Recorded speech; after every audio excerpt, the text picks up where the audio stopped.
ಇನ್ನು ಮಹಿಳೆಯರಿಗೆ ಉಚಿತ ಬಸ್ ವಿದ್ಯಾರ್ಥಿಗಳಿಗೆ ಪರದಾಡುವಂತಾಗಿದೆ. ಮಹಿಳೆಯರಿಗೆ ಉಚಿತ ಬಸ್ ನೀಡ್ತಾ ಇದ್ದಾರೆ, ಆದರೆ ವಿದ್ಯಾರ್ಥಿಗಳಿಗೆ ಸಾಕಷ್ಟು ಸಂಕಷ್ಟವನ್ನು ಎದುರಿಸ್ತಾ ಇದ್ದಾರೆ.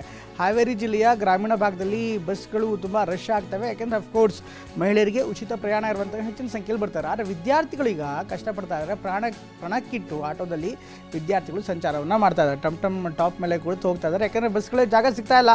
ಹೀಗಾಗಿ ಆಟೋಗೆ ಹೋಗ್ತಾ ಇದ್ದಾರೆ. ವಿದ್ಯಾರ್ಥಿಗಳ ಪ್ರಯಾಣ ಹಂದಿನೂರು, ಹೊಸರತ್ತಿ, ಗುತ್ತಲ ಇಂಥ ಭಾಗದಲ್ಲಿ ಹೆಚ್ಚಾಗಿ ಕಂಡುಬರ್ತಾ ಇದೆ. ಸರ್ಕಾರಿ ಬಸ್ ತುಂಬ ರಶ್ ಆಗಿರುವಂಥ ಹಿನ್ನೆಲೆಯಲ್ಲಿ ಟಮ್ನಲ್ಲಿ ಪ್ರತಿನಿತ್ಯ ಸಂಚಾರ ಮಾಡ್ತಿದ್ದಾರೆ. ವಿದ್ಯಾರ್ಥಿಗಳಿಗೂ ತಟ್ಟಿದಂಥ ಶಕ್ತಿ ಯೋಜನೆ ಎಫೆಕ್ಟ್. ಒಟ್ಟಿನಲ್ಲಿ ಅಫ್ಕೋರ್ಸ್ ಅದರಿಂದ ಸಾಕಷ್ಟು ಬೆನಿಫಿಟ್ ಆಗಿದೆ ಶಕ್ತಿ ಯೋಜನೆಯಿಂದ. ಅದೇ ರೀತಿ ವಿದ್ಯಾರ್ಥಿಗಳಿಗೆ ಸ್ವಲ್ಪ ಸಂಕಷ್ಟವನ್ನು ಎದುರಿಸ್ತಾ ಇದ್ದಾರೆ. ಈ ವಿಚಾರಕ್ಕೆ ಸಂಬಂಧಪಟ್ಟಂತೆ ದೃಶ್ಯದಲ್ಲಿ ನೋಡ್ತಾ ಇದ್ದೀರಾ. ಇನ್ಫ್ಯಾಕ್ಟ್ ವಿದ್ಯಾರ್ಥಿಗಳಿಗೆ ಸರಿಯಾದಂಥ ಸೌಕರ್ಯ ಸಿಗ್ತಾ ಇಲ್ಲ. ಬಸ್ಗಳಲ್ಲಿ ಜಾಗ ಸಿಗಲ್ಲ ಅನ್ನೋ ಕಾರಣಕ್ಕೋಸ್ಕರ ಈಗ ಟಮ್ ಆಟೋವನ್ನು ಹತ್ಕೊಂಡು ಹೋಗ್ತಾ ಇದ್ದಾರೆ. ಹಾವೇರಿ ಜಿಲ್ಲೆಯಿಂದ ಕಂಡುಬರ್ತಾ ಇರುವಂಥ ದೃಶ್ಯ. ಹಾವೇರಿ ಜಿಲ್ಲೆ ನಿಜಕ್ಕೂ ಕೂಡ ಒಂದು ಆಟೋದು ಸ್ವಲ್ಪ ಹೆಚ್ಚು ಕಡಿಮೆ ಆದರೂ ಕೂಡ ಅವರ ಜೀವಕ್ಕೆ ಅಪಾಯ ಇದೆ.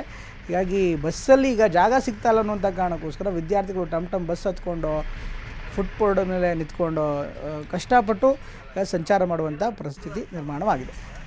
ಈಗ ಮಾಡಿಸೋದು ಒಂದು ಮಾಡಿಸ್ತಿರ್ತೇವೆ ಅವ್ರ ತಲೆಯಾಗಿರೋದು